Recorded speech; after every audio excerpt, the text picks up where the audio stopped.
Have you ever made a Minecraft world where you got too greedy? You tried too hard to make the farms, to make the constructions, and in the end, it was just bad.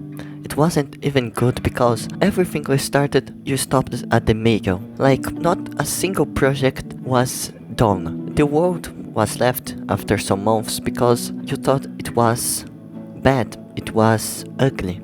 And it kind of was. You just tried a big project and you failed. Big projects are like the key for life. You are never going to see something really good that wasn't a kind of big project or made by someone that knows how to deal with those. Because it is what it is. Doing big projects make you understand some things, make you be more organized, and everything in general. It just makes you better doing those big projects. But what you can't do is stop in the middle. Even when you think it's kind of bad, sometimes you just need to go until the end to then say it's bad, it's good, it's medium, it's the worst thing I ever seen, it's the best thing I've ever seen. You just need to do big projects. And for finding out which big project you need to do, it's kind of hard because you can't just make everything a big project. For example, I needed to make an HTML site for a class in my school, and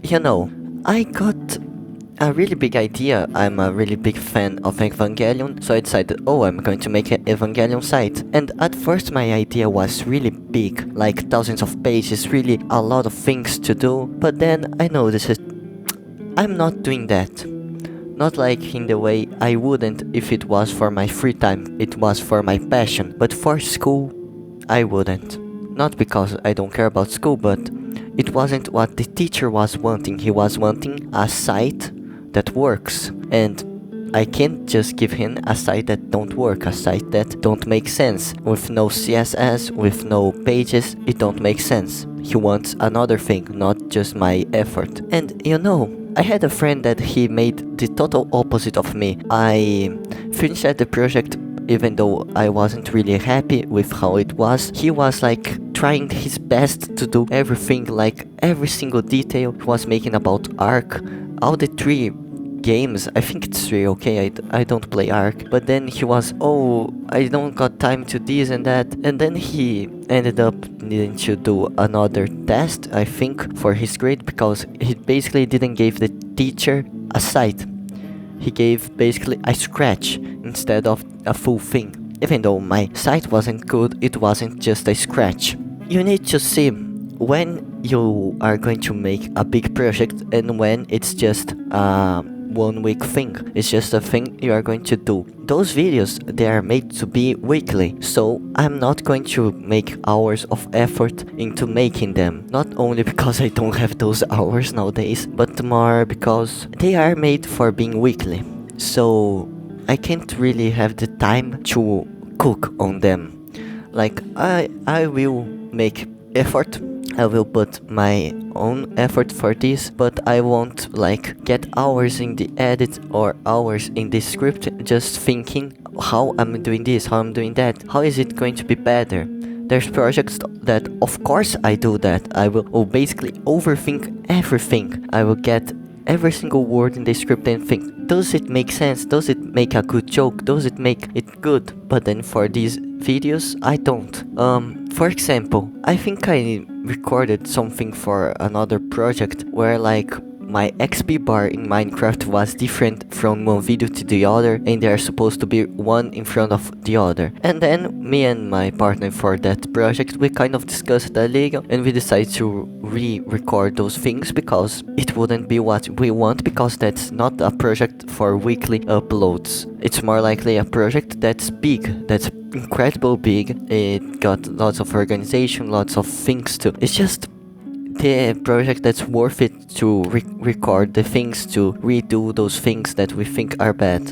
And you need to at least have one of those really big projects that you are going to put the effort in. And also, don't get too greedy on them. I have the perfect example of getting too greedy in a big project. I was going to make a Cyberpunk video and I was recording everything. It was supposed to be a 100% completing Cyberpunk. I would use a lot of the characters lines, so I just would be more present here, more like as V than the narrator or anything. And you know what happened? It wasn't good. Like, I needed to record much more than was making the script or the edit, and then it kind of got me that I wasn't doing it right. What do I mean by I wasn't doing it right is that it wasn't getting good.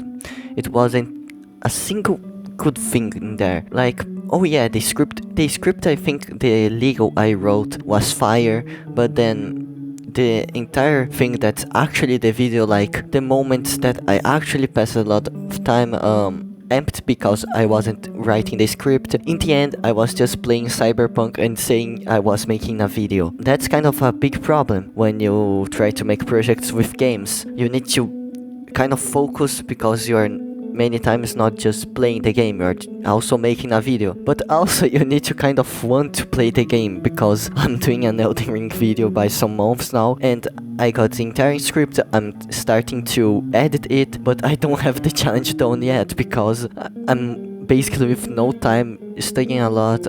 Even finding time to record these are pretty hard because I'm getting really busy nowadays, but still I find some time. Like, when you really want to make a project, when you really need to make something, you are going to find a way to do it. And look, I'm not saying you need to actually do a big project for understanding better life or understanding how to organize your projects, but it do helps a lot.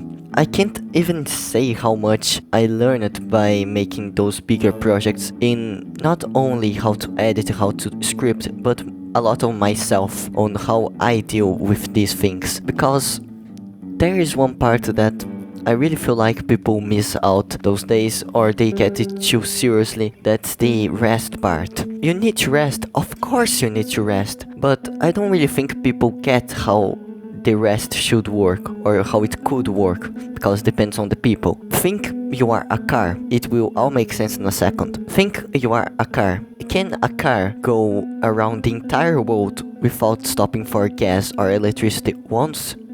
No, it can't. So when you try to make big projects on one stretch, or really don't get your time to think about it, to get gas, if you know what I mean, you are going to be just with the worst thing you ever done, because you were tired for doing that. You were not in your best. And if you wait for your truly best the moment you just want to do it, you're never doing it, bro. Like, for real, you're never doing it. You need to get the right amount. Like, you should rest, yes, of course, but then you should also work a lot on the things for earning your rest.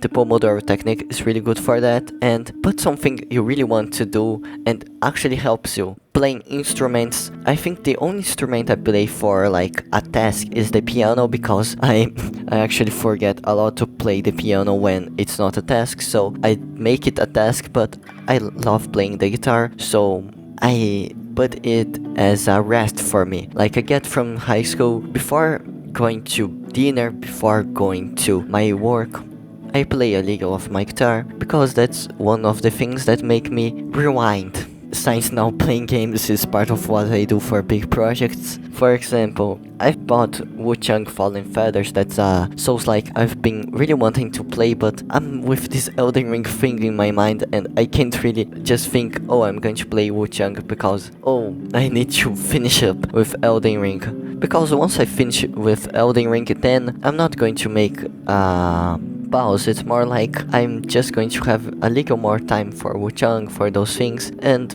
you know, that's just part of the life, just part of a big project like those. You need to know how to organize, then manage. I think manage is a better word for that. You need to understand how to manage your projects. That's the hardest part ever, because it only comes once you do things. For example, at the start I just had a paste called like recordings and was like, oh, just here, and then I'm starting to like organize them, because it's going to be really bad to find just the right audios, the right tracks, the right musics. You just learn it from doing projects, not by anything else, unfortunately. And also, do projects for just studying sometimes. For example, I had some mathematical equations and things that I was seeing on school. I am seeing on school actually, still on those, but and then I made like things on HTML and Python to kind of do the calculations for me, and that was really fun because it really made me think about the formulas, about how I use them, about how to think about them, and it really helped me, I would say, for understanding how it is. You can't go away from school, from your studying. You would actually be really goated if you use your school to study and do big projects, like projects about math, projects about HTML, for example, that I have, about Python, and about lots of things in general. You can find a lot of things on the internet, and you can basically do any project nowadays. I'm going to say I'm not a big fan of AI, but it do help sometimes. I'm using it to correct some JavaScript code because I suck at JavaScript. It's kind of helping me.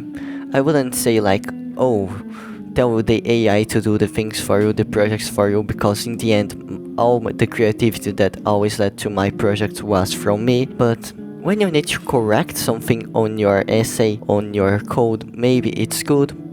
I don't know. You can always ask for help. Doing big projects, don't have too much ego, you know. There's like this idea of I'm going to do all alone, I'm going to do the music, the voice, the editing, and bro, no. Chill a little. Like, of course, you can, but you also need to be able to ask for help. You need to do one really important part while doing projects, like you expend 500 hours on them, 600. Show them to people. Show how it's getting. Show and ask, oh, what do you think? Do you think it's good? Do you think I could make it better? It's really important. You need to do it. Because other people have ideas and visions that you can't even describe. You can't even think they could ever exist. And that's what you really need. Not just, oh, for this project or that. I would say any project you really care about. Because the feedback is everything. If you're going to post it, if you're not going to post it, if you're going to put it on GitHub, if you're going to put it on anywhere, feedback is the key. Like, ask the people, ask even people you don't really know if they will like it, because then you get even more different experience, even more different ideas. For example, I was going to show a big project of me and my friend for someone that I wouldn't say I barely know, but you know, one of those people you just know, you don't really talk with. And then it was good because they had a really different perspective, they really different idea that helped us to understand that, oh, we are cooking, bro, and those things. The idea is that you should make more big projects. They are good for you, for everyone, and just do it, bro. You have the big idea, start scratching it, and then you get to the thing, do it. Keep doing it, maybe redo sometimes until it gets good. That's all for the video. Bye!